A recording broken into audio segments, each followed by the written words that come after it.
Long before Russia became a global force, the eastern plains of Europe were home to scattered Slavic tribes. In the 9th century, Norse warriors called the Varangians sailed down rivers, mingling with the Slavs. Among them was Rurik, a semi-legendary figure who established his rule in Novgorod. This laid the foundation for the Kievan Rus, often considered the cultural and political ancestor of Russia, Ukraine, and Belarus. The Kievan Rus reached its zenith in the 10th and 11th centuries. Under Prince Vladimir the Great, the state adopted Orthodox Christianity from Byzantium in 988, a decision that shaped Russia's spiritual identity. Kiev became a center of faith and trade, linking Scandinavia with Constantinople, creating a vibrant and connected medieval society.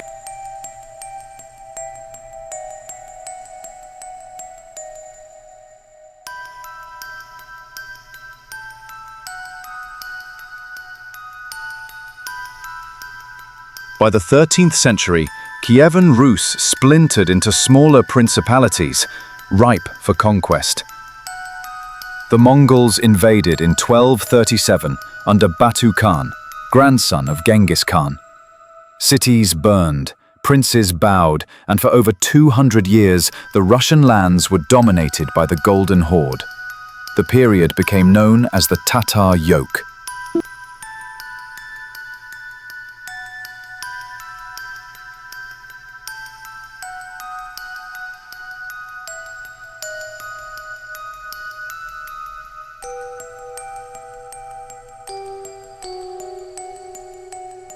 While other cities crumbled, Moscow began to rise. By aligning with the Mongols and gaining religious influence through the Orthodox Church, Moscow's princes expanded their power. In 1380, Dmitry Donskoy struck a symbolic blow against Mongol rule at the Battle of Kulikovo, though true independence was still decades away.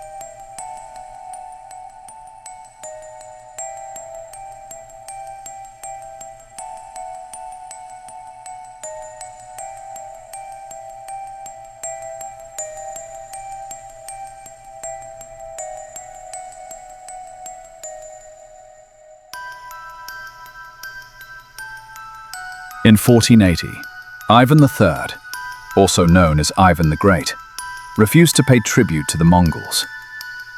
Without a battle, the Mongol yoke effectively ended. Ivan tripled the territory under Moscow's control and proclaimed himself Tsar in spirit, if not in name. Russia was emerging from darkness into imperial ambition.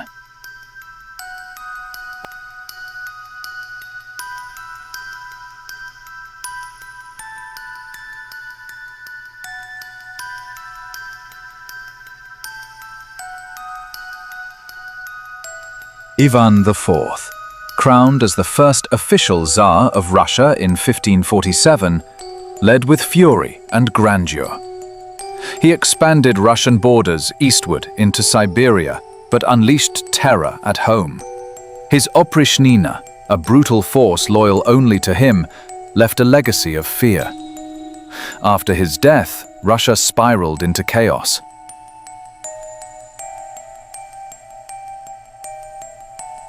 From 1598 to 1613, Russia plunged into a dynastic crisis known as the Time of Troubles.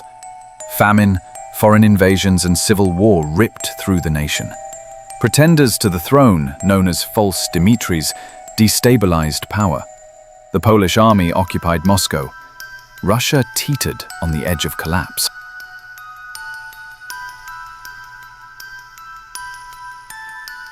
In 1613, a young noble, Mikhail Romanov, was elected Tsar by a desperate assembly. His dynasty would rule for the next 300 years. The Romanovs brought order, but also preserved the feudal system, keeping millions of peasants tied to the land in conditions barely better than slavery.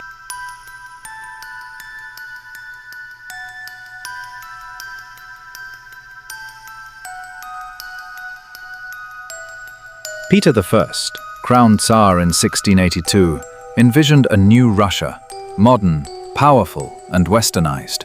He traveled to Europe in disguise, learned shipbuilding, and returned with a mission.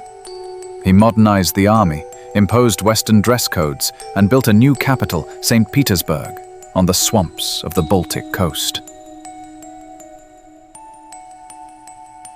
Completed at enormous human cost, St. Petersburg symbolized Peter's vision of Russia's future. The city blended European architecture with Russian might. It became a cultural center, drawing artists, thinkers, and engineers. Peter declared it the capital in 1712, shifting power away from Moscow.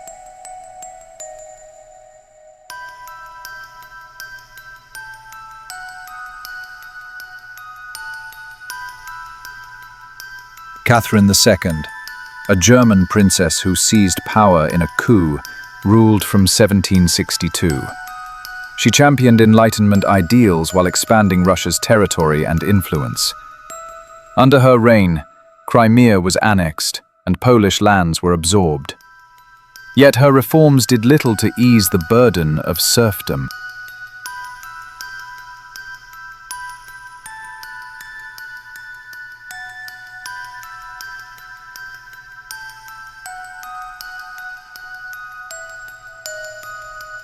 In 1812, Napoleon invaded Russia with over 600,000 troops. The Russian army retreated, scorching the earth as they went. Moscow burned. But winter and resistance shattered Napoleon's army. Russia emerged triumphant, and Tsar Alexander I marched into Paris as a symbol of Slavic strength and survival. The 19th century oscillated between change and repression.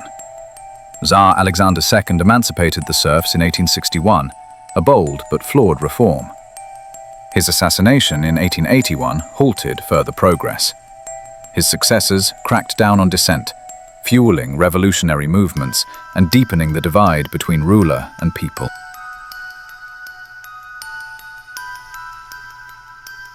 By the early 20th century, discontent brewed.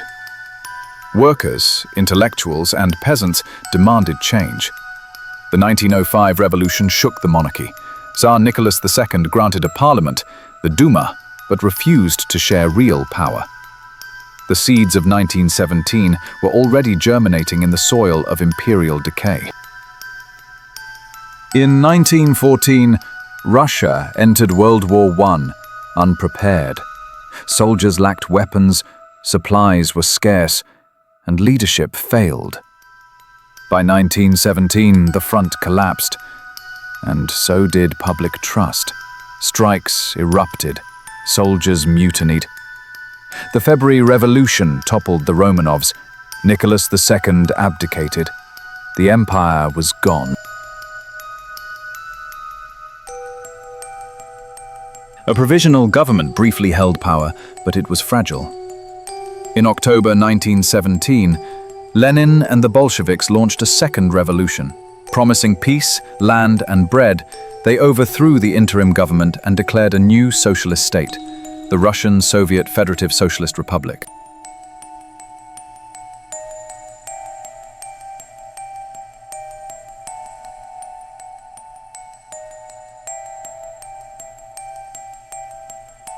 Russia's story is one of contradiction. A land of empire and rebellion, poets and tyrants, faith and fear. From the icy steppes of Siberia to the cathedrals of Moscow, its history pulses with tragedy and triumph. And as it faces a new century, Russia remains what it has always been, a riddle wrapped in a mystery inside an enigma.